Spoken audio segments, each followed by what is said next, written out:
All right. So, I'm going to start off with a couple of apologies. I fucked up on two very important things our last episode. Yep. Oh, dear. Yep. I can admit it. Hold the tweets. It's okay. Don't really have Twitter, so... Only use tweets. Berate him specifically through Twitter. Yeah. Only on there. One, I owe an apology to you, Brendan, because of my call on seeing the growl. It was within your vision. You should have had it. I should have made you roll if it was outside of your vision. I didn't do that. That's on me. All good. Secondly... Still killed the bitch. You still killed the bitch. Secondly, I should have had Andrew rolling new constitution checks every round that he was underwater to break free of the poison. I should have been doing that. Shoot. Thankfully, he didn't die, and I would have probably had us like go all the fucking way back and been like, "We're redoing this because I'm not killing you on my mistake." Just because that's some bullshit. All right, but anyways. You guys faced off with this growl, which was causing quite a bit of terror with you guys being in the water in that paralytic agent that it carries in its tentacles coming after you guys. You broke out some interesting creative techniques. I loved it. You managed to kill it with some, Scorching Ray there. Yep. And you guys were able to plug the boat. Pretty good. It doesn't seem to be taking on more water. You were able to destroy water thanks to Indigo and managed to get it back up to the surface. And as you guys had climbed in and kind of calmed down for a moment, a small canoe has pulled up beside you with a odd, pale-eyed, purplish gray skinned, white-haired figure with a kind of like raggedy leather armor and what looks like a straw hat has pulled up alongside of you and introduced themselves as Andy and seems curious about your situation. What do you guys want to do? Before we speak to the Underhick, have you been thinking all this time in between to get that? No, that was unfortunately quite improv. Oh man, I don't know which is more disappointing, that comes into my head or that I didn't plan it. No, but before we speak to this individual, is everybody okay? Stool. How's Stool doing? I think we got Indigo up. Stool's fine. Stool's up. Everybody's That's good. Unfortunate. Okay. Oh, there it is. This guy. Hey, I made a decision to try to come save you, man. I had a heartfelt moment. That's true, and I trying to be nice. Yeah, I think everyone is at least like. I mean, Ashni and Lara are fine. Everybody's breathing. Yeah. Okay. All right, proceed. So, and we're all in the boat. You're all back in the boat. Yes. Tell me about the status of the plug in the boat. Do we think this is gonna last? You would think so. Yes. Okay. As long as you don't hit anything, you think it will hold decently well. You are, by some certain calculations, you think you are not far from the Sloop-A-Doop area. Oh, I forgot that's what it's called. Yep. Yeah. I can't take anything down here seriously. Fucking Gracklestug, Sloop-A-Doop. Sloop-A-Doop. Stool. Well, who wants to talk to the Underhick? He's just literally staring at you guys. He's got like his arms folded over the edge and he's just like smiling, just mouth open. These weird, almost like pupilless eyes just staring at you. Indigo, I get you this. seem... yeah. It's his forte. Hello, Mr. Andy, sir, or ma'am. I'm not gonna make that decision for you. I just had a quick It's question. whatever you're feeling. Oh, okay. I don't know how to take that, but I appreciate your candor in this moment that we're sharing together. Yeah. What's up?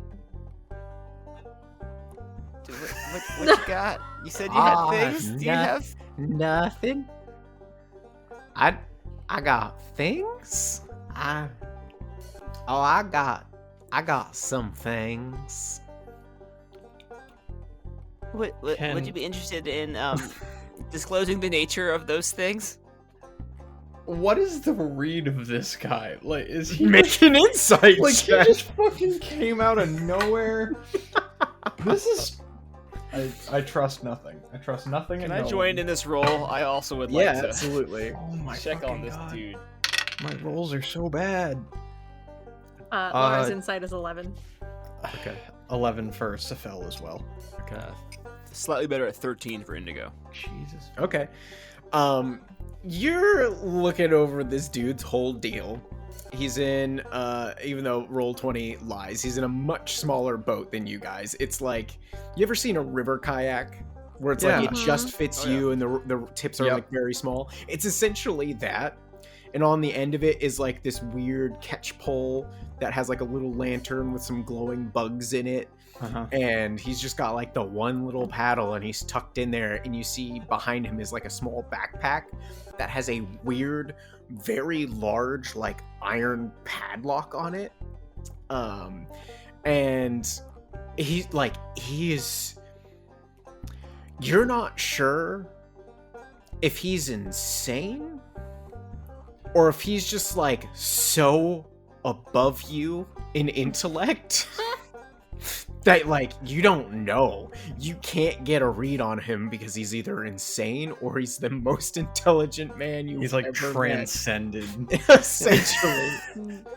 This is a There's pinky like on the brain there's scenario. nothing- yeah, No, there's it's- like nothing to get from this man. He's just Yeah. No, Safel as a purely intellectual creature is honestly intimidated by the inability to read the mental capacity of this creature. yeah. Okay. I don't know what to do with this one. Where y'all headed? So he sits there staring at you.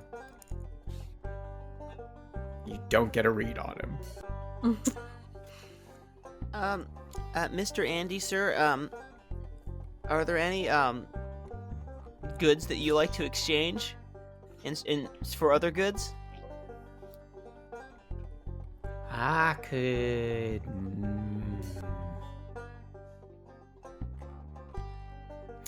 What was that? This is a waste ha- of time. I have a tooth. Do you want to trade for it? And I pull out my Raunt tooth. Oh, I've got a few teeth. Thank you, though. As infrequently as it happens, I must agree with Lara. If this is not going to come of anything, we need to move. Where y'all moving to? I don't entirely believe we should divulge that information to you. Graham, you don't know this person, do you?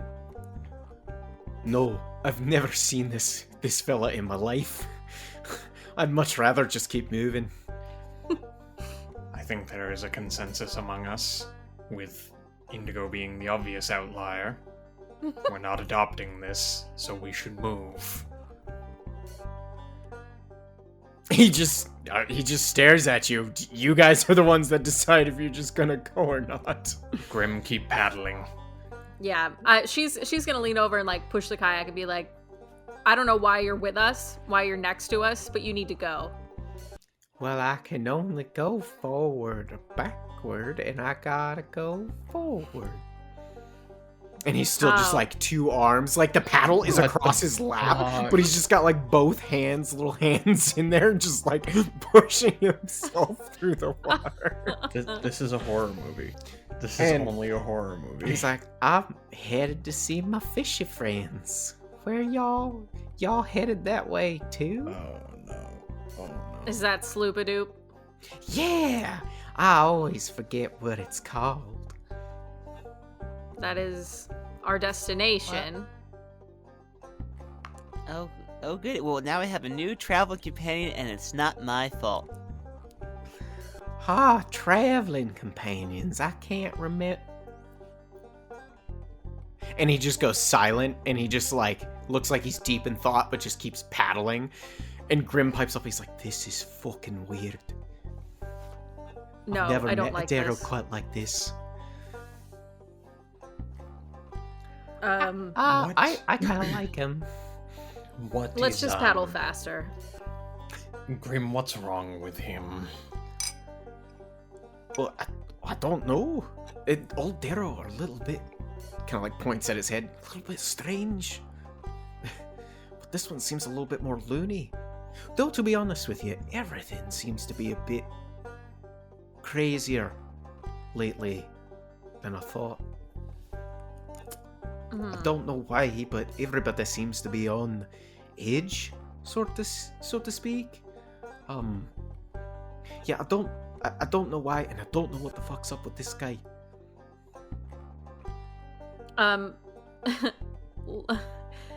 Is Grim rowing? Yes. Okay. Grim, if you can't row faster, I'm going to take over. We need to go away from this person. I'll do my best. And he starts rowing. I'll make some athletics checks here. This is like... Oh no. I rolled 2 dice. One was for Andy, one was for Grim. The first one I rolled was for Grim. It was a 5. The second one I rolled, which was for Andy, was a natural 16. So, you guys, like, Grim is huffing and puffing, and he's definitely, like, pushing you guys pretty fast, but Andy's just like... He's somehow going faster using his arms. He's just, like, somehow staying up with you. Well, there are 2 options here. We can either outpace him, or we can slow down and just let him go away. That is also an option. Fine. Why don't we just stop here for a minute? Let's take rest and stock. Make sure the boat is patched. Make sure everyone is okay. Let this interaction fade from our memory.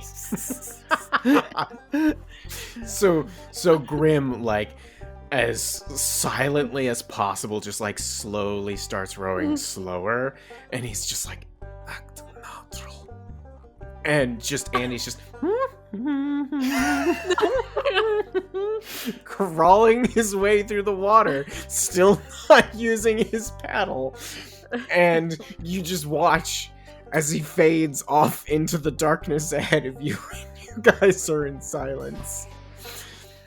I think Cephal waits like a solid, like 2 or 3 minutes just staring down at the kayak. You can't see it. It's gone. It's definitely gone. No, like staring down at the yeah, bottom, like kayak. their kayak, just like head down. So, no one was okay with that, correct? I feel I don't know what I odd. don't know what to feel. I have been told many things about what I supposedly am, and I feel violated by what just happened here. You all hear, "Are y'all okay?" And it echoes down. "Y'all okay? You Don't. coming along?" Speak. Lara disappears into her bottle. Fuck! That's cheating. And then just very far away. "I hope they didn't get lost." And then it's just quiet. Sitting in a still boat. Indigo, Yeah, are you alright? I am. Yep. Something just occurred to me, Cephal. Are you sitting on my mimic? I like lift my leg. Am I? Is there a mimic under me? Remember, yes and. Yes, and.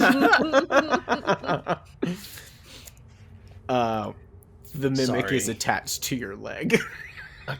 It's not actively chewing. It's just like the a tongue dog wrapped holding- around me? Yeah, just Okay.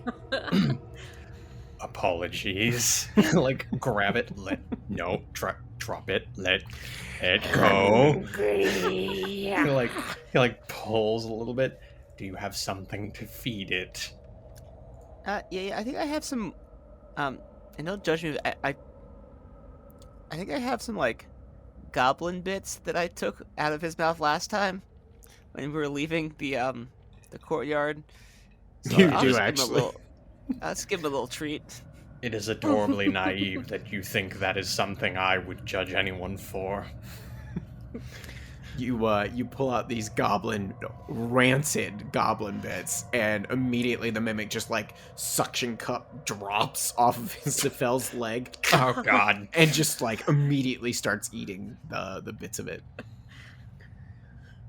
Okay, so do we want to actually take a breather? I think we're pretty close to Sloop-A-Doop now. I could perhaps give it like an hour or so. Hopefully that Indy fella will have moved on, and we can keep making progress. I think that would be best. Yeah, I like that idea as well. All right, great. Okay, so you guys can mark off a short rest. Now I will use my arcane recovery, Okay. and keep me honest, because I can do up to 2 levels, each long rest. So I'm gonna get back a 2nd level spell slot. Okay. So I have 1 out of my 3. Cool. Yeah, and Roll I'm gonna that roll some H. recovery dice. Yeah, do it.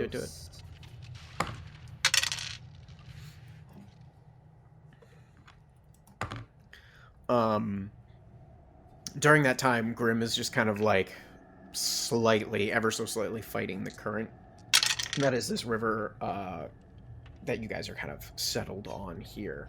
And as the hour kind of comes to, or what you think might be a significant amount of time, he kind of like pushes away from the edge that you had gotten near of this tunnel and continues on. And a little while later, you guys start to see a little bit more light. And it's not light as we know it. The shades in which you all see actually appear a little bit brighter, and you realize that you are coming out from this tunnel into a cavern that must be a couple miles tall. And out in front of you, all you see is water and gigantic pillars that go like from the ceiling of this cavern all the way down into this lake. And far, far in the distance, you can see what looks like this odd green, like very faded green bits of light. And Grim kind of pipes up and he goes, "Welcome to a very significant portion of the Dark Lake.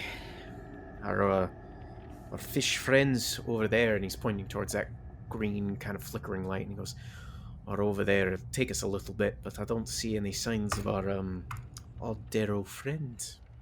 So I think we're good to go.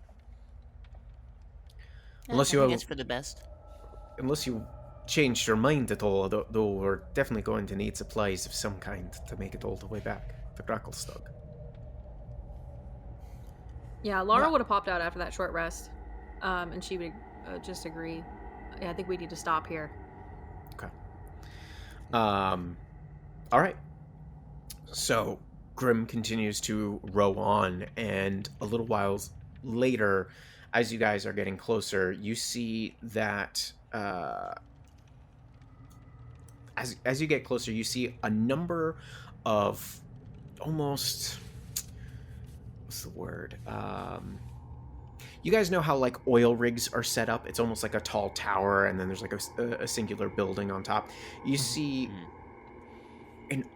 a very large, odd collection of like wooden-esque structures with netting linking them together and various sections on what looks like a large sandbar out here in the middle of this lake. And on two sides of this long sandbar, you see that there are these odd-looking walls. And all about in this this area, you see that there are these very large, towering phosphorescent fungus, and that is giving off the greenish light that you can see. And as you approach, you actually see that there are a large collection of docks off to one side, and you can see a number of smaller figures moving about, and you actually see some boats leaving the docks, and they seem to be headed in your direction. Anything you guys want to do? I would like to ask Grim what the folk here usually like to trade for. Oh, well, that's the thing about the Kua-Toa. They'll take just about anything. And when I stopped here previously, they were mostly just interested in fish and entrails. Seemed they had some kind of new religion, from what I'd heard. But I'm sure whatever you've got, it'll be enough. Though I do still expect payment. But otherwise, we'll just have to test our luck. Sometimes they're fine with just silver or gold if you have it. But we'll find out. It looks like there's a couple of them headed towards us.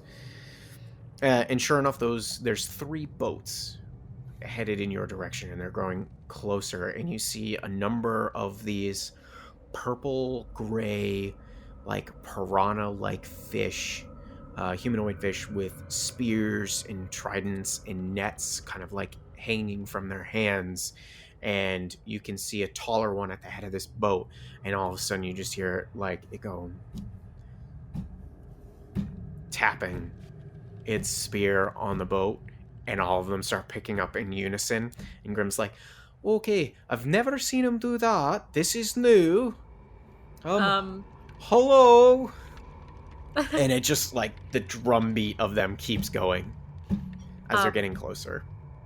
I would like to communicate telepathically with Ashni to instruct them to stay underwater hidden. Okay. While this is going on. Ashni crawls out of the boat very slowly and stealthily and dips into the water. He stays close. You can just see his head peeking towards the top of the waves. Is there any way to tell this percussive display? Does it sound like ceremonial? Does it sound challenging? Is it like a hailing like, is there any sort of indication in the rhythm of it? It sounds, I will just tell you, because of your higher intelligence here, it sounds like a mix of both. It sounds like a formal presentation of power, like, we're here, yep, we see you, don't try shit. Yeah. Kind of a thing. It's like they're trying to intimidate us from the get-go. Looks like it, yeah. It sounds like they are trying to establish a pecking order of sorts. If we enter, it should most likely be cautiously. I do not believe we have much sway over these beings. Okay. As you guys kind of, I imagine Grim kind of just like stops rowing, and eventually these 3 boats circle around you guys, and you see these nasty, awful smelling fish. The Kua-Toa are now pointing their tridents, and they have kind of like their nets poised, like they're ready to attack. And finally, the taller one towards the front of that main boat says, "Why have you come here?" What? Why have you come here? We come in search of rations and water to trade.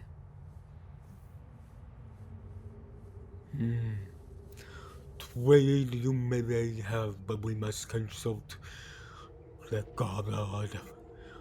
We will bind you and we will take you to them before trading begins. Lara looks at him for a second, and then she looks at Cephal and Indigo. I think he said he's gonna bind us. Yes, that was about the only thing I caught as well. Something about a god presentation. How many of them are there? Like, obviously the settlement at large is probably much larger, but in these, what do you say, 3 boats surrounding us, how many individuals are There's there? 6 per boat, so there's 18. Jesus.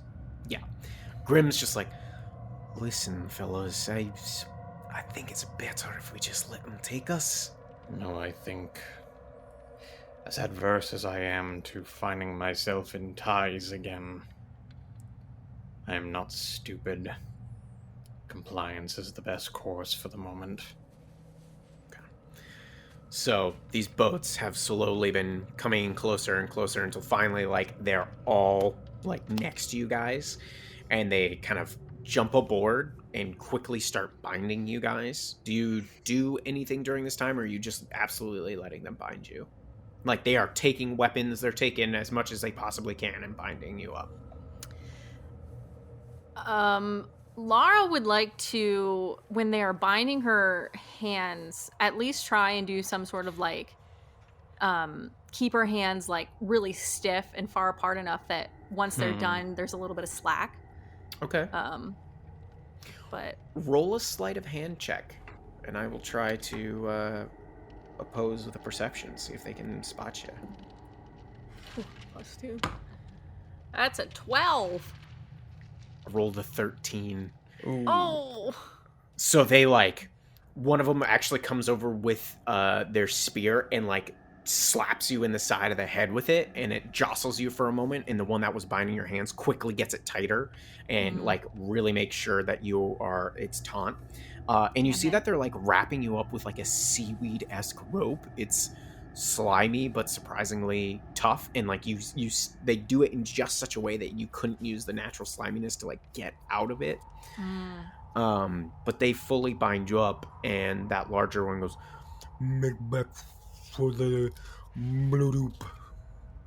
and they have tied a rope behind one of theirs, and they start rowing you guys back towards their small city. Quick question. Were they grabbing our belongings? Like they were taking our things while they were binding us? Anything that looked like a weapon, yes. Okay, so just weapons, not like... Yeah, your spell book, your lamp, all that kind of stuff are still there. Okay. They just, they took your weapons. That's it. Okay. What did they do where with did the mimic? staff fall in that? Yeah. Oh, sorry. Oh, the mimic? They didn't touch it. It Cool. stayed in All right. jar form. It hasn't moved Excellent. since it finished eating its meal. Excellent. I happily surrender my my daggers, and I hold on to my jar. Okay.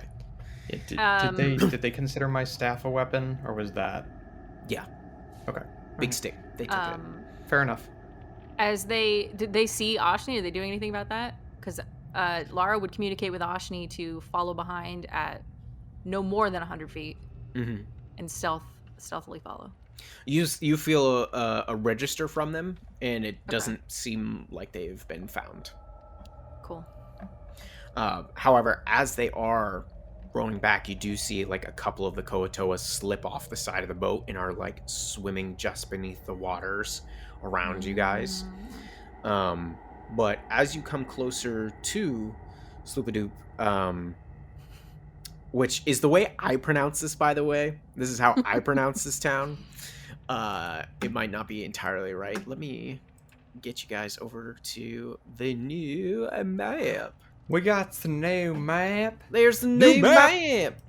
Got Yeah. that new map smell. New map smell. Let's That's see. just your computer, Andrew. You should do something about that. When you put it that way. Here we go. Oh, wow. Oh wow. Okay. Yes. Slew blood. What? Yeah. No. I just say Sloop-A-Doop. It's like slew. I'll spell it for Yeah, but our like listeners. the accents are there. Slooblup with, I don't even remember what those are called Nope. underneath the O's. So I just call it Sloop-A-Doop. Slew blue It might be dop? Slow-A-Doop. Could be. Slew blue dop. I don't know. Hard to say. I like Sloop-A-Doop better. Welcome to the Kua-Toa. Yeah, Sloop-A-Doop is fine. Sloop-A-Doop's fine. Well, this one's Um, huge.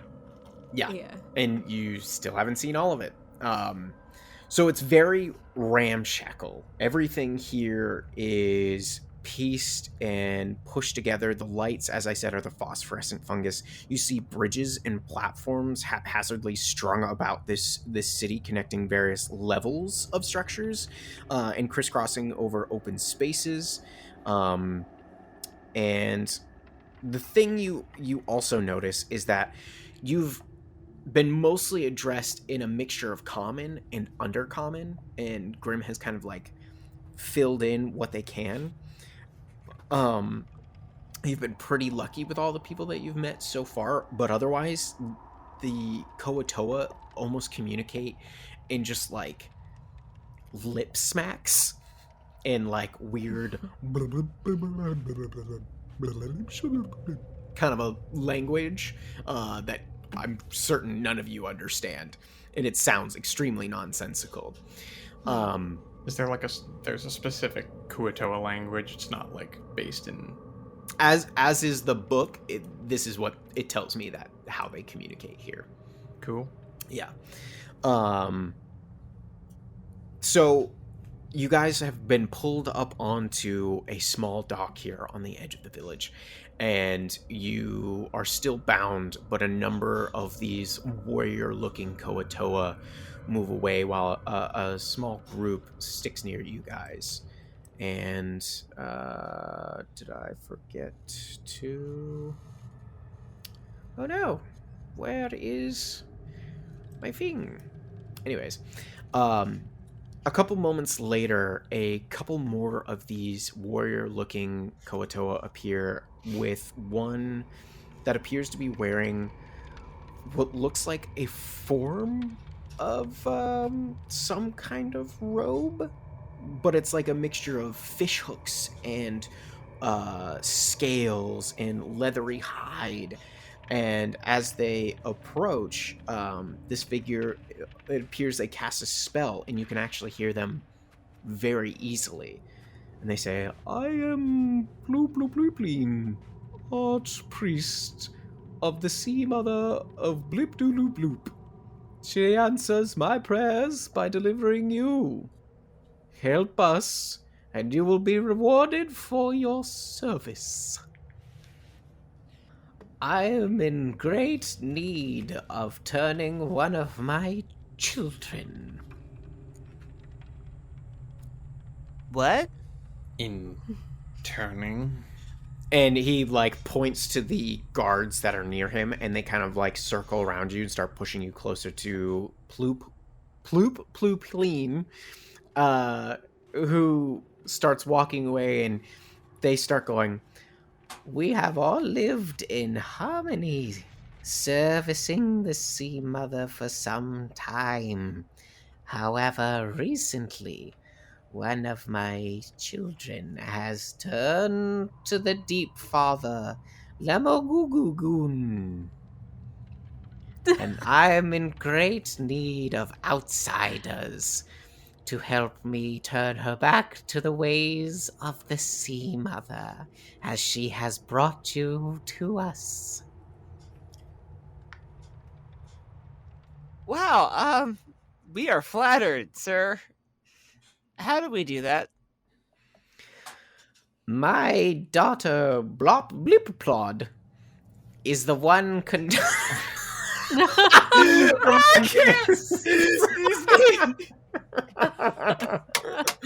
mean, this is straight out of the book. I ain't making this bullshit up. I mean, But Ploop Ploop Pleen says, I gotta keep it together. My daughter, Blop Blip Dop Pod.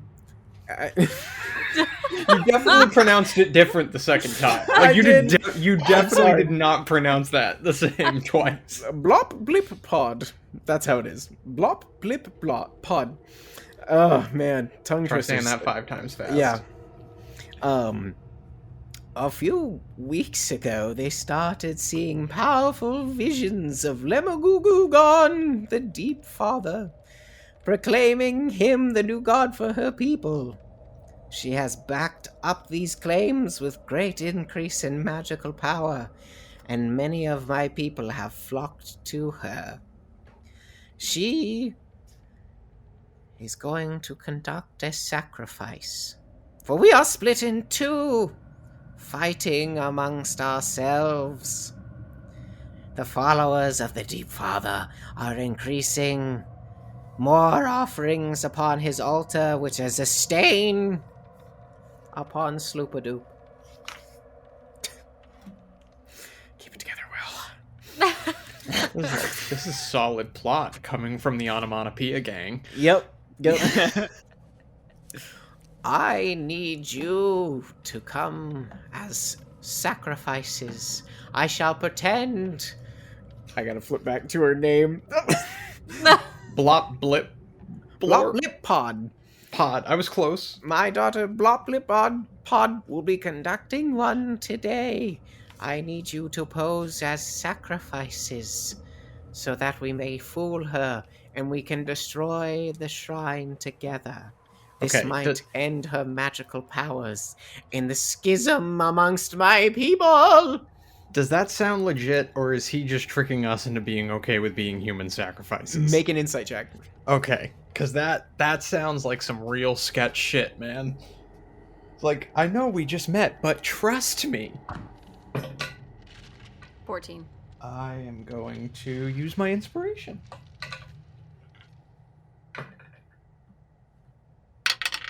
Nope, that was only slightly better.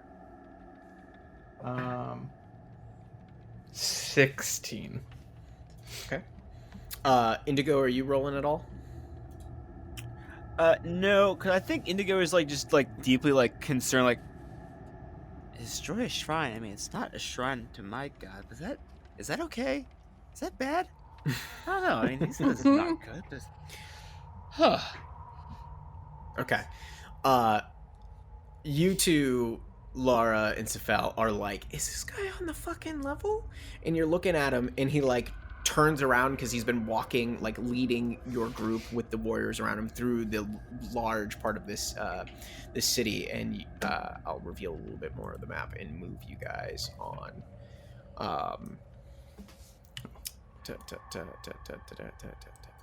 Get rid of my inspiration while we're on. I'm thinking of it. Yes. And he turns towards the lot of you, and you see that you think this guy is 100% on the level. He is dead serious, no mistake. This is legitimately what they want to do. Oh shit, we moved. Oh, there we are. Yep, you're towards the center of the city now. Sorry. I feel like I need to understand more of the political structures here before making a choice. You say you are divided Yes. religiously. Yes.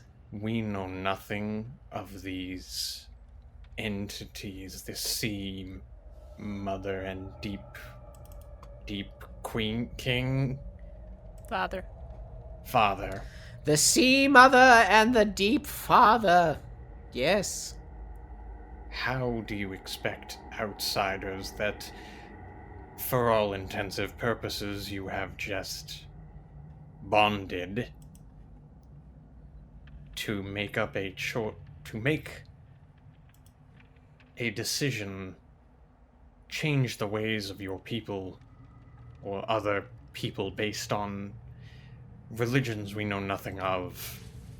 This is wildly illogical and uncomfortable.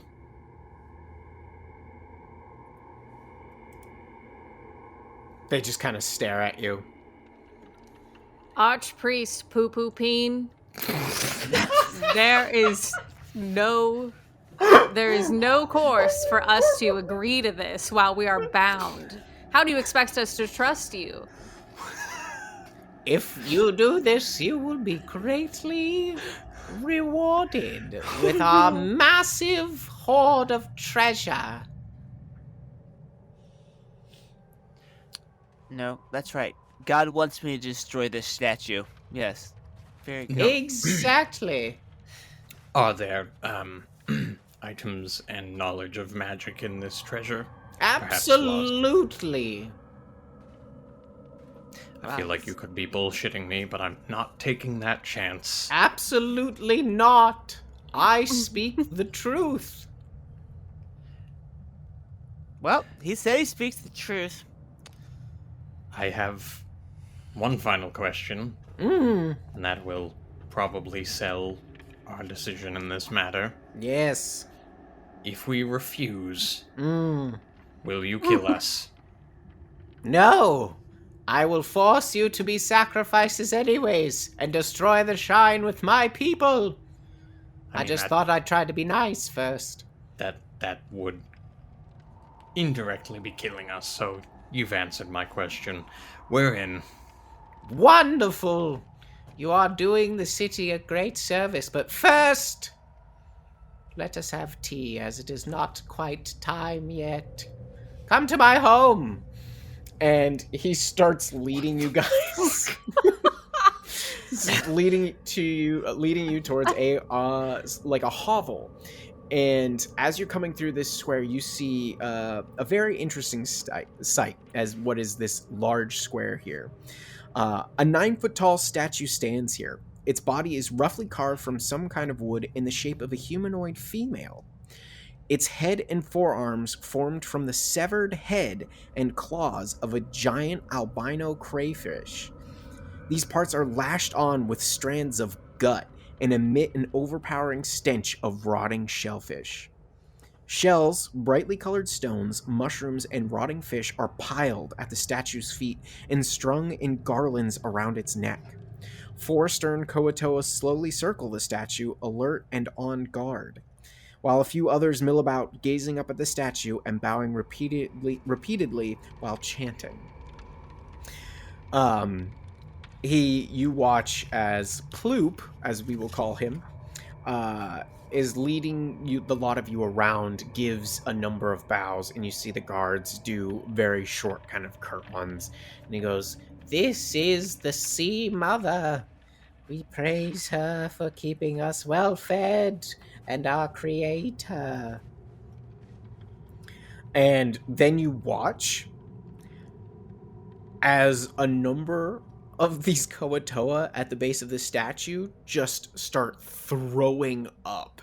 And as they do, just like bits of detritus and like trash and all sorts of shit just comes out and just like piles at the bottom of this statue. And they keep bowing and then they walk away. And he goes, "Excuse me as I give her true reverence." And you watch Ploop go up and do the same thing, just regurgitates all at the foot of this statue, gets up, and then goes, "Come, we have more tea." And Archpriest, if I would like to give reverence, would you unbind me so I may do so? must you have your hands free to offer the Sea Mother? I need my hand to force the I don't have the same body that you do. Ah, yes, we can help you. And he gives a nod, and one of the Kua-Toa comes up and just like fucking socks you in the stomach. Damn it! Make a con saving throw. Do you actually Worth the shot. Are you actually trying to throw up or no? No, she's trying to get the non-binder. Oh, that's a nat 1. Oh no. Okay. You hurl. It's bad, and you are coughing and sputtering. There's a little bit of blood. And Ploop is just like, "Oh, you truly revere her. I think we have a new follower, friends. The Sea Mother will be pleased." Lara's like bent over. I blame you for this, Grim. We wouldn't have been stopped at this fucking hellhole if you wouldn't have made this happen. I'm so sorry. I had no idea that it was truly this bad. This is way Also, worse than last time. Lara, we've been, hanging out for a couple weeks now. You have not once prayed to my pantheon, and these guys ask you to vomit at a statue? The disrespect. Wasn't for... It was blasphemous. Don't worry about it, Inigo. Ploop looks around at the other Kua-Toa and goes, I hope you can all match our new friend here in her devotion to this great sea mother. But please, all of you, we must attend later. My daughter Blops. Your daughter what? I'm giving you the short version of their names that The come out of the name. book, which is Blop for his daughter. Goes, we will all attend Blop's ceremony and sacrifice to Lemagugugong, the Deep Father. But now, T, and he leads you to this hovel, and inside you are greeted with another Kua-Toa who stands up, and you can understand them.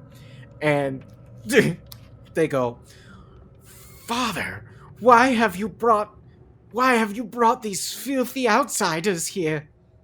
And it goes, glue glog gog. It is fine. They are our guests, and they are in league with us to get rid of your sister. And glue glug gog looks at you all and goes, okay. Looks at you very suspiciously. And you also see, bound and sitting at a table within the center of this awful smelling hovel, is a small figure. It's Andy. No. Oh my god. He's like, oh hey, y'all. Happy you made it. If there is any situation that brings me solace to find him again, it is that he will die with us. Oh, we're all in this together now. Would you sacrifice him first? I have no power over who will be... Puts up air, like his fins. He's like trying to do quotes in a way, but he's just like moving his hands. I have no power over the first sacrifice. But do not worry, for I have a plan. Soon as she begins the ritual, you will all break free before you are killed, and you shall kill them. I think That's the plan. That's genius, is it not? That's not a plan. It is. It's not. It's a plan. That I is thought an of it. idea. It is a How do we- hope. How do You're we get out missing of a the... few steps. Yeah, what he said. Oh. You're great heroes. You should just be able to break free, yes? Oh my god. I hate everything about that. You can't, if you are planning on it being a ruse, what is stopping you from loosening the binds? This is smart. Yes. We will do this, but Have you only done just this before. How are you a No! leader? I carry the wisdom of the Sea Mother. Then she has none. I will let that slide this once, but slight her again, even though the great reverence your friend has given her will not save you. Yeah, Sefel, be more like Lara and bow before the Sea Mother. Apparently Sifel she was stops for a a moment. secret this whole time. Great leader, Blue Bean. Ploop. Ploop. You have looked upon my visage, one Yes. that I am unfamiliar with and is new to me, who is Odd. to say I have not been blessed by your mother. You did not revere her.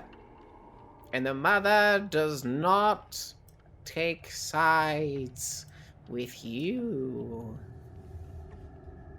Yeah, okay. I am the archpriest. I know these things. Archpriest Blue Plead, you said to kill them. Are we gonna kill your daughter, or are we supposed to not kill your daughter? I would prefer if you didn't.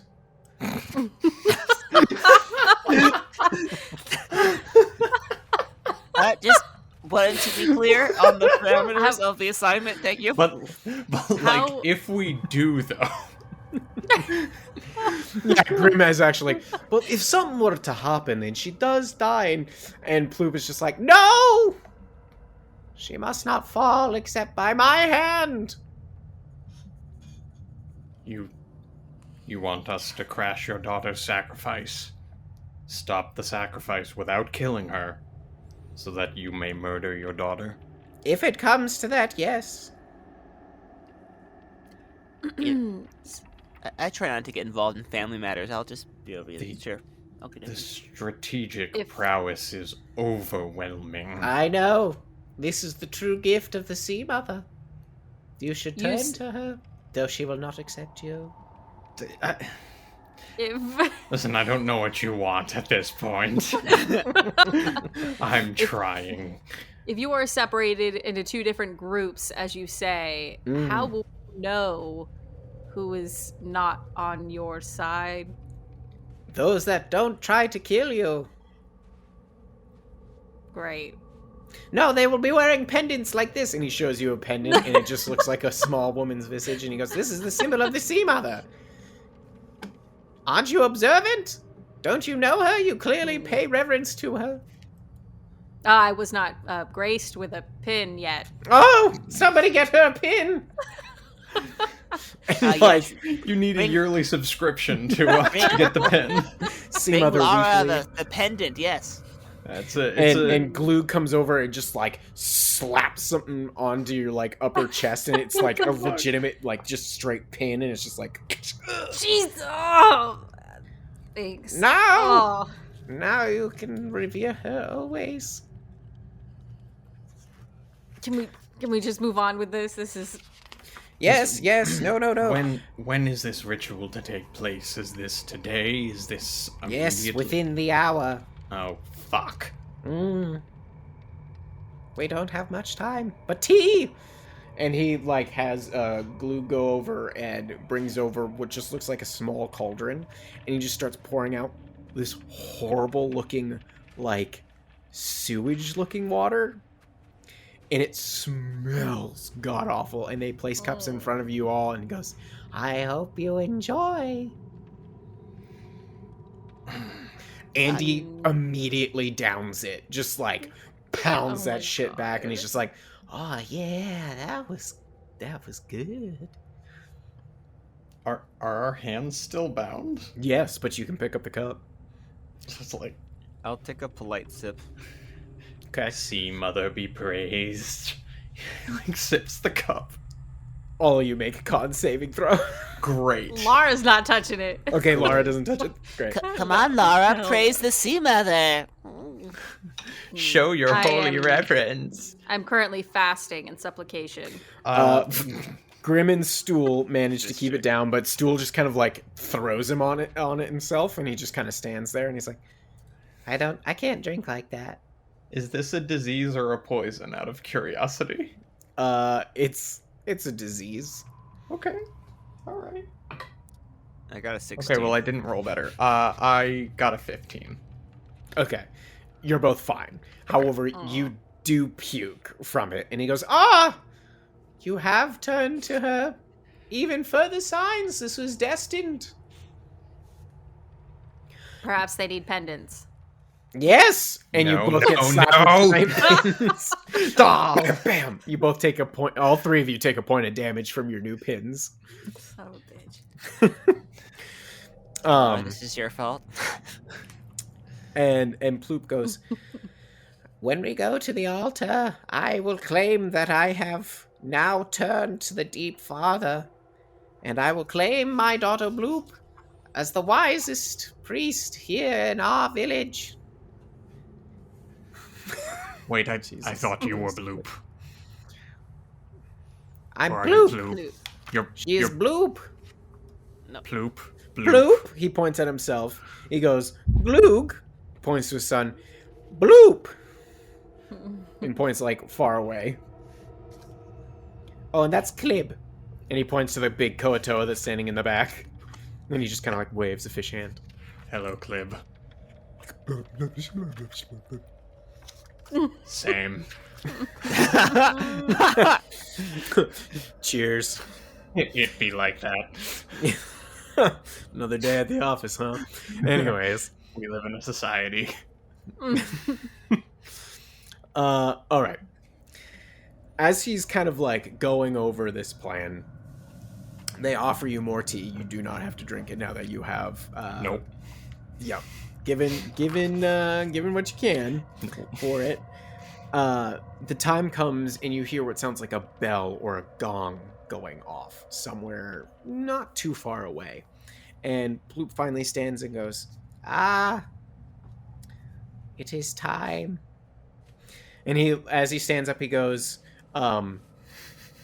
he like points around. "I have some treasures here, but if we succeed, Loopy-Plot, my daughter, has many treasures within her hovel. You are welcome to them. Should we succeed? If not, no treasure." It is more likely for us to succeed if our weapons are hidden somewhere nearby. Yes, Clip. He will have them in a bag. And they will be nearby. He will accidentally drop them where some odd passerbyers or freed sacrifices could get them. Speaking of freed sacrifices, would you mind loosening our binds? Not until we get closer. And don't try to run away, because if you do, I'll force you into it. I have more than enough warriors.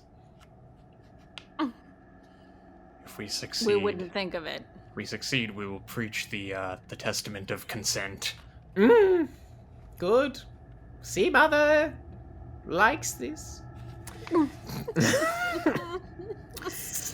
So, he gathers the lot of you up, and you are being led back into the main shrine here. And so they start leading you guys farther down back towards the docks, and you can hear small bits of chanting and this gong going off.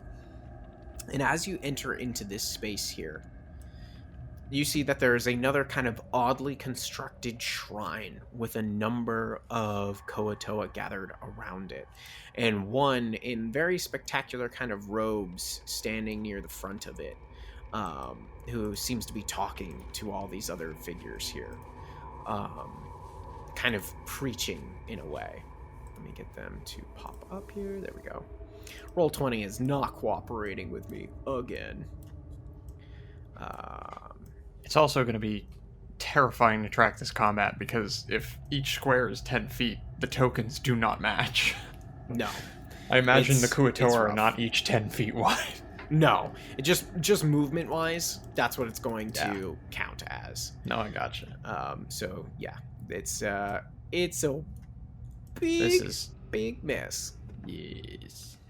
The ones that have like the sharp teeth mouthed tokens, those are the stronger looking warrior ones, the ones that look kind of just more like regular piranha or what look like townsfolk. And the ones that, if you can tell from their images, like this one, these ones are the priest like looking ones. Okay. So just to be clear, this one right above Grim is That is Ploob. Ploop, and then the one Ploop. next to them diagonal is Ploop. Blue. And then the one, what are called Kua-Toa monitors, or the warriors, this one right here is Gloog. And then And where is Clib? Clib is right here. This is insanity. Yeah. So Bloop and Ploop are to the north, To the northwest is Glug, and to just the west, or I mean the east, is Clib. So yes, it's a lot here. And I have a little bit to read you. As you guys come forward into the space, you see that the idol to Lemagugugun, the Deep Father, consists of a large hide cut roughly in the shape of a manta ray and stretched out on cords between two supporting poles. A dead, splayed out manta ray is pinned to the center of the hide. Two dead octopuses are draped across the top, their tentacles pinned and artfully arrayed, their heads tied together and painted with red and blue pigments. The idol reeks of decay, and the broad stone altar below the idol is stained dark with blood.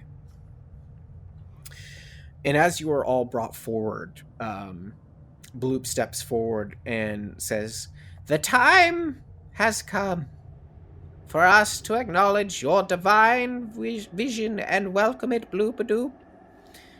That's not their name. Bloop blip blop plod. "I have brought these as offering."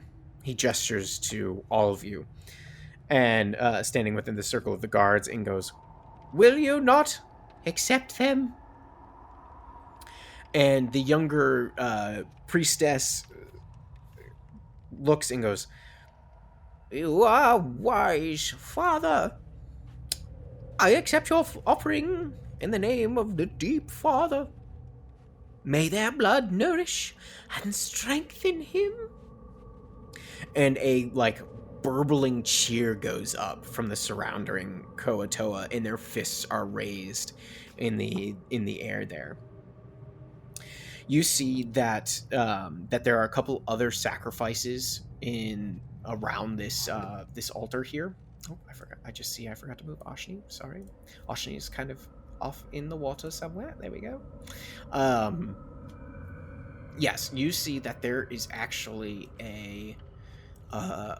another Dwagger who is next to the statue.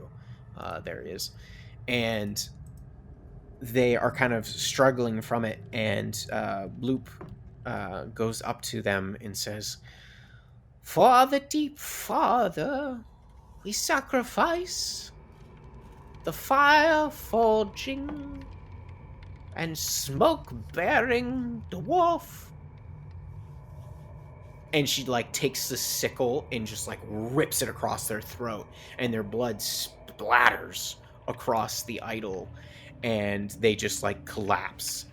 And a couple Kua-Toa just descend upon this Dwagger, and you can hear ripping and squelching and bones breaking, and then finally you see their body being parts of them being dumped upon the altar. Their blood is put into this basin that drips from the manta's mouth to make it look like it has just eaten these entrails, and it pours into a large bowl. Yeah, it's messed up. And you see that you all actually are close to standing what looks like a large 20-foot depression with a grate at the center, and you can see numerous old bloodstains and some still looking pretty fresh. But then they drag this body of this Dwagger to the waterfront and just toss it into the waves of the dark lake. And finally, as that has been done, Bloop turns to the rest of you and goes, "My followers, cry to the Deep Father, for he shall be pleased." And there's just... They start chanting, and it's getting louder, and she is starting to come closer to the lot of you. And Bloop turns and looks at you all and just nods their head. What do you guys do? Did he loosen our binds before? Yes. Clip came through and cut small little notches, so it was easier for you guys to break free. Okay. Lara would step up and climb up onto that statue base as if she's like a very willing sacrifice, and then to get like above everybody. Okay, you start walking forward, and Bloop actually catches your shoulder and goes, "No, you kneel and die here." And she like immediately starts bringing the sickle up to your face, but then we see Ploop like heroically dive at Bloop and just tackles them to the ground. I need you all to roll for initiative. Oh. Yes. So that was, I'm sorry, that was the brother attacking the sister, or was that No, the that was the father. No, that was the father. Yeah. Damn. I rolled a natural 20. Ooh. Hey. Nice. That is 23 total. A reversal of fortunes. Oh my god, I know. Spell. Is Andy with us? Andy's there too. I don't have a token for them, but they are there. Okay. He's just kind of chilling. He's just like, I don't know what's happening, but this looks kind of creepy. Meat shield. That dwarf spit a painting out of his neck. All right, Indigo, what you got? 12 for Indy. 12 for Indy. Lara? 9. A 9. A fresh, juicy 9. Okay. This is gonna be interesting. Okay. First up in the order, we have Sifel. Yes. Yeah, so he there. He would like look at Clib. And they really bonded in the tent and over that, or the hovel over that tea. Clib, staff. And he'll break free of the binds and like hold his hand out like he's waiting for Clib to throw the staff at him. Clib throws the entire bag at you. Oh god. He's just like and throws the bag. Okay, can I get the staff? Yes, you can you're able to pull the staff out. Okay, I pull the staff. Okay. And I am going. Alright, I need an indicator here. I don't mean to sound racist, but they all look the same. Who's an enemy? Okay. Let's be honest here. Everyone's an enemy of you here. Cool. So we're just murdering people. Pretty much. Either Well, way, you feel one like way your to say it. chances aren't great. Okay.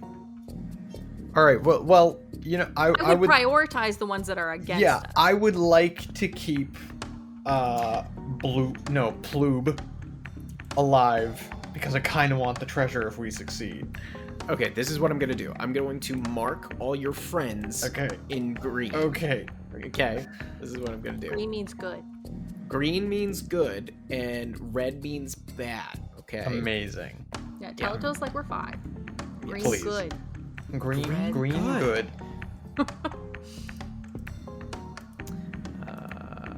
Yeah, I'm pretty sure that's them.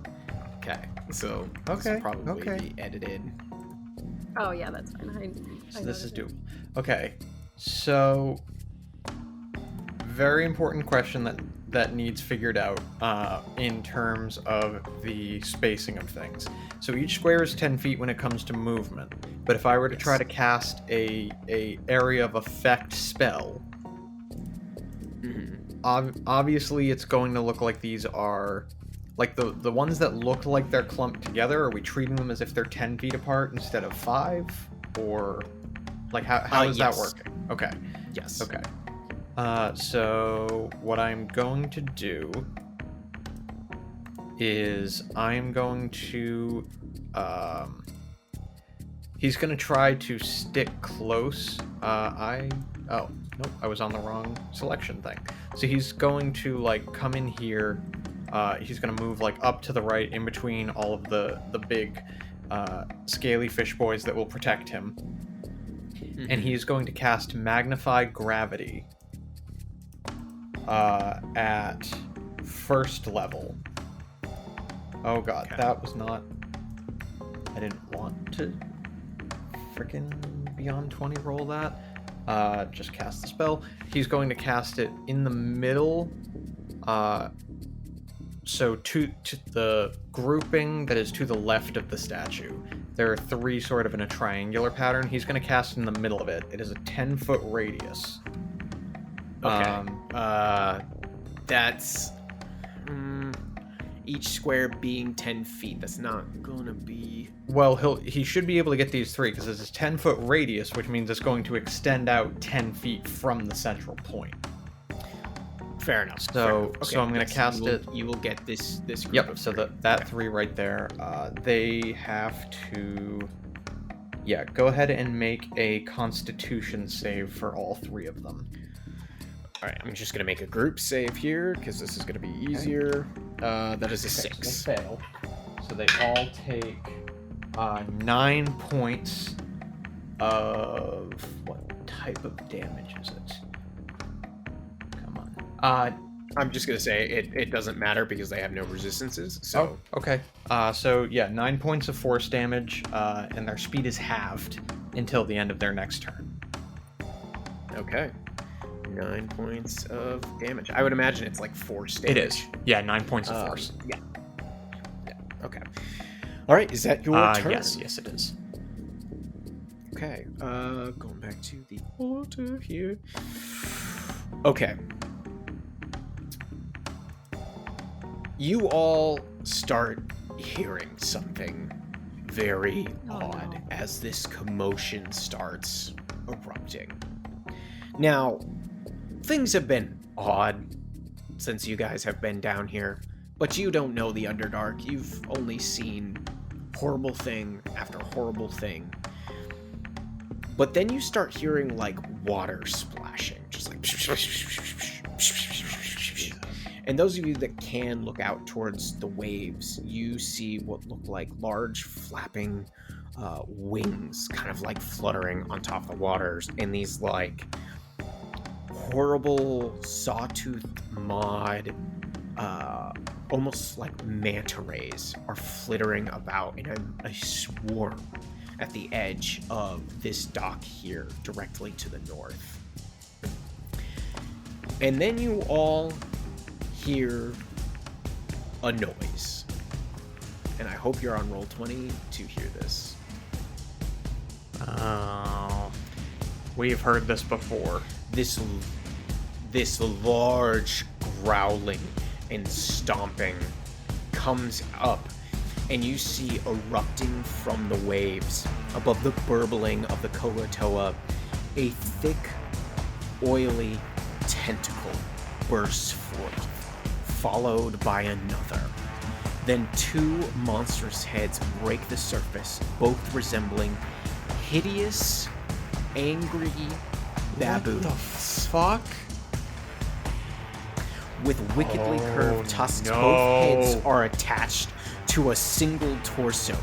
The monster's red eyes burn with bloodlust and madness. The creature rising from the dark lake must stand 30 feet tall or more, with water cascading down its back and shoulders. Upon reaching its full height, the great demon throws back both its heads and roars. And That's not a fucking fish, Will.